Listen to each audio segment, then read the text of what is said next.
नमस्कार, मैं हूं कुमार अनिल। बंगाल की मुख्यमंत्री ममता बनर्जी ब्रिटेन की यात्रा पर हैं, लंदन में हैं।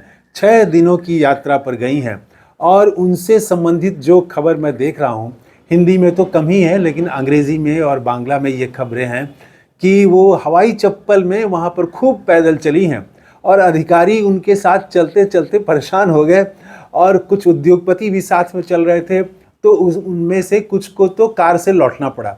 तो 5 किलोमीटर वो चली और उसके बाद फिर पार्क में जाके हल्की दौड़ भी उन्होंने लगाई और उन्होंने कहा कि मैं अधिकारियों के स्वस्थ रहने और तनाव मुक्त रहने का मैंने पूरा इंतजाम कर दिया है।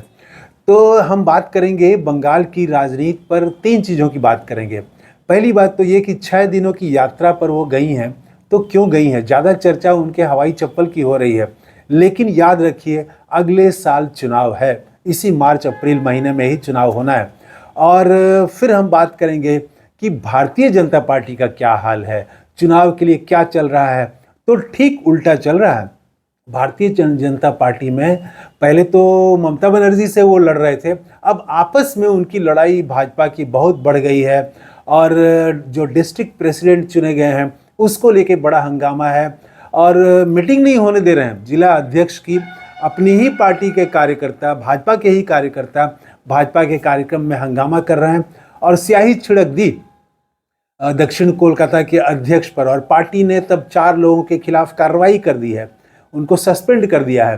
तो एक तरफ भाजपा में ये इनर फाइट चल रहा है, आपसी युद्ध चल रहा है और ममता बनर्जी लंदन में है, हवाई चप्पल में है। मैं इन्हीं चीज़ों की बात करूंगा। देखिए, पिछली बार जब चुनाव हुआ था 2021 में, तब भारतीय जनता पार्टी ने क्या मुद्दा बनाया था? उसके पास मुद्दा था कि ममता बनर्जी जो हैं वो हिंदू विरोधी हैं। पहला तो सबसे ज़्यादा जोर इसी सवाल पर था कि ममता बनर्जी हिंदू विरोधी हैं। दूसरा फिर लॉ एंड ऑर्डर का सवाल उठा रहे थे कि यहाँ पर कानून और व्यवस्था ठीक नहीं है। और तीसरा भ्रष्टाचार का सवाल, कट मनी वाला सवाल। इसमें हिंदू हिंदू करके जो भाजपा ने हिंदुत्व का मुद्दा खड़ा करने की कोशिश की, तो इससे एक तो फायदा हुआ है कि भारतीय जनता पार्टी का अपना एक ठोस आधार बन गया है। जो उनकी राजनीति, हिंदुत्व वाली राजनीति, जो मुसलमानों के विरुद्ध गोलबंद होती है, तो एक छोटा आधार वो बना है, लेकिन वो काफ़ी नहीं है उनको चुनाव जिताने के लिए, सत्ता में लाने के लिए। तो उसके बाद भ्रष्टाचार का मुद्दा, कट मनी। तो ये हिंदुत्व वाले मुद्दे पर ममता बनर्जी ने अच्छे से मुकाबला किया। कट मनी वाले में थोड़ा वो डिफेंसिव थी और बाद में फिर चुनाव के बाद उन्होंने कई स्टेप उठाए कि ये भ्रष्टाचार कम हो, नीचे के लेवल पर जो दिखाई पड़ता है। तो एक तो वो है।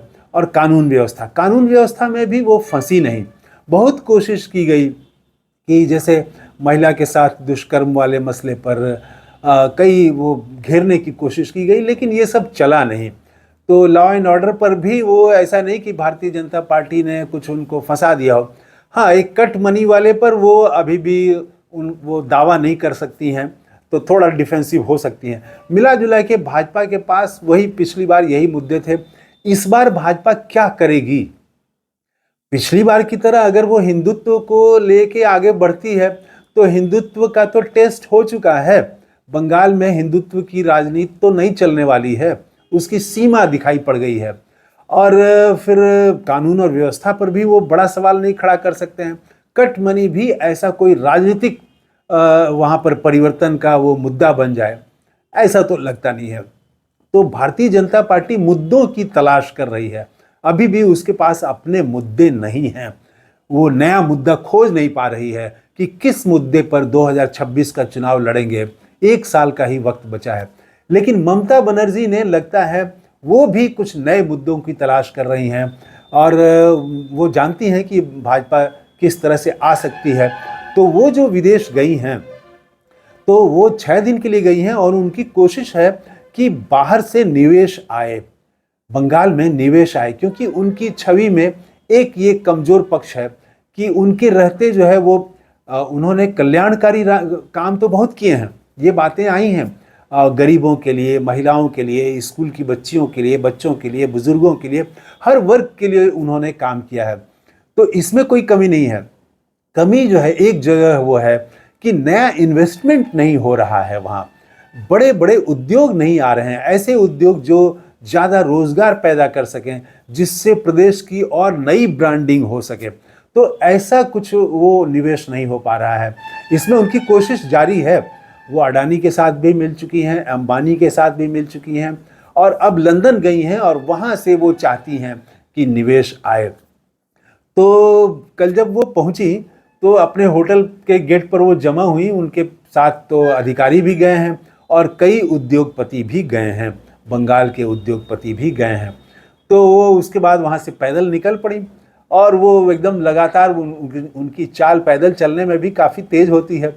तो अधिकारी जो थे वो तो बहुत परेशान हुए और वो 5 किलोमीटर चली और इस दौरान बकिंघम पैलेस जो है वो टूरिस्ट प्लेस, ऐसे और एक दो जगह वो पैदल ही पहुंच गई सुबह सुबह। और उन्होंने हंसते हुए कहा कि मैंने अपने अधिकारियों के स्वस्थ रहने और तनाव मुक्त रहने के का पूरा इंतजाम कर दिया है। और उसके बाद वो फिर शाम को जो लंदन में भारतीय उच्चायुक्त हैं उनके द्वारा वो जो मीटिंग आयोजित की गई थी उसमें वो गई। वहाँ पर उन्होंने एक प्रस्ताव रखा है कि लंदन में इंटरनेशनल बांग्ला स्टोर बनाया जाए। तो और उसके बाद उन्होंने उच्चायुक्त से कहा है कि बंगाल में ज़्यादा से ज़्यादा निवेश के लिए वो प्रयास करें। तो पूरा उनका जोर जो है वो निवेश पर ही है। वो वहाँ पर 6 दिन रुकने वाली हैं। तो एक तो वहाँ जो उद्योगपति हैं उनको वो आकर्षित करेंगी और जो बंगाल के लोग लंदन में रहते हैं तो उनको जोड़ना है कि उनके जरिए क्या वहाँ पर बंगाल के विकास में उनका क्या योगदान होगा। प्रवासी जो बंगाली हैं उनका योगदान भी वो उसको भी निकालना चाहेंगी, देखना चाहेंगी उसमें कितनी संभावना है। तो 6 दिनों की यात्रा में इस बार उनकी कोशिश ये है कि बंगाल में हम कुछ नया करें, नया मुद्दा दें।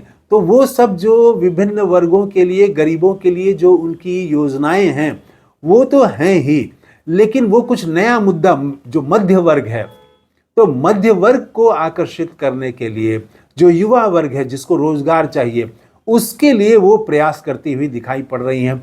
निवेश के लिए वो काफ़ी जोर लगा रही हैं, भारत में भी जोर लगा रही हैं और अब लंदन गई हैं 6 दिनों के लिए।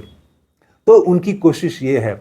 और वो चप्पल वाली बात के जरिए तो उन्होंने फिर से साबित करने की यही कोशिश की है कि सादगी और ईमानदारी, सादगी और जहाँ भी हैं बंगाल का जो कल्चर है, वो एक बंगाली महिला, जो सुसंस्कृत महिला और बंगाल के लिए चिंतित महिला, बंगाल के लिए चिंतित मुख्यमंत्री, वो जो इमेज है उनकी, उस इमेज को उन्होंने वहाँ भी बरकरार रखा है। एकदम वहाँ पर 9 डिग्री टेम्परेचर था उसमें भी, जबकि बहुत तेज़ ठंडी हवा चल रही थी और महसूस वो 5 डिग्री सेल्सियस का हो रहा था। उसमें भी वो उसी साड़ी में थी, चप्पल में थी वो, और गले में एक उन्होंने शॉल लपेटा हुआ था। बाकी तो सारे लोग एकदम जैकेट में थे, पैंट पहने हुए थे और खूब बढ़िया जूते पहने हुए थे, ठंड न लगे इसका पूरा इंतज़ाम किए हुए थे। लेकिन ममता बनर्जी हवाई चप्पल में थी और एक ब्लू जैकेट वो पहनी हुई थी और बाकी साड़ी में ही थी। तो अपनी सादगी, इसको भी उन्होंने लंदन में दिखाया और बंगाल में तो उनकी सादगी वाली तो चर्चा है ही, यही हेडिंग बनी है आमतौर से अखबारों में। और वो जो पैदल चली हैं ये हेडिंग बनी है। और लेकिन वो उनका मुख्य मकसद जो है भाजपा के सामने नई चुनौती पेश करना है और वो है कि वो निवेश वाला वो पक्ष को मजबूत करना चाहती हैं कि न सिर्फ वो गरीबों के कल्याण के लिए वो काम कर रही हैं, न सिर्फ लोकतंत्र और धर्मनिरपेक्षता के लिए, बल्कि वो बंगाल को विकसित करने के लिए, विकसित बंगाल में भी अपना विशेष योगदान वो प्रिंट एकदम करा देना चाहती हैं, वो दिखाई पड़े लोगों को कि ममता बनर्जी ने ये काम किया। तो ममता बनर्जी चुनाव लड़ने के लिए इस बार नए मुद्दों के साथ आएंगी। वो सिर्फ पहले वाला खेला होगा नहीं, इस बार कुछ खेला नया होगा। तो कुछ नए खेल की तैयारी में ममता बनर्जी हैं। तो इस वीडियो में इतना ही। थैंक यू, धन्यवाद, जय हिंद।